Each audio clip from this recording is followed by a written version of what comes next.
আজকের অনুগল্প চশমা। যাচ্ছে তাই গুমোট, জল হাওয়া কিচ্ছুটি নেই। গায়ের গেঞ্জিটা ভিজে সপসপ করছে, মাথার ওপর ফ্যান ঘুরছে বটে, তবে সে না চলারই মতো। শ্যামাপ্রসাদ মনটাকে অন্যদিকে ঘোরাতে চেষ্টা করলেন।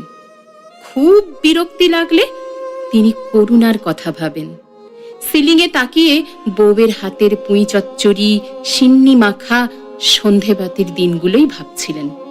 করুণার মুখটা একটু ভালো করে দেখার জন্য সুইচটা হাতড়াতেই চশমাটা মেঝেই পড়ে গেল। চোখে দিতে বুঝলেন একদিকের কাঁচ ভেঙে গেছে। মনটা দমে গেল। প্রতি বছর বিয়ের দিন করুণা কিছু টাকা হাতে দিয়ে বলতো, যাও যা খুশি কিনে নিও। 2 বছর আগে করুণার দেওয়া টাকাতেই খুব শখ করে এই গোল্ডেন ফ্রেমের চশমাটা বানিয়েছিলেন। ব্রেকফাস্ট টেবিলে ছেলের সামনে কথাটা পারতেই ছেলে ঢোক গিলে বলল, সবে মাসের 20 তারিখ, একটু সাবধানে চলবে তো বাবা। আচ্ছা ঠিক আছে, কদিন চালাও, ও মাসে দেখছি। শ্যামাপ্রসাদ ছেলেকে নিয়ে বড্ড গর্ব করত।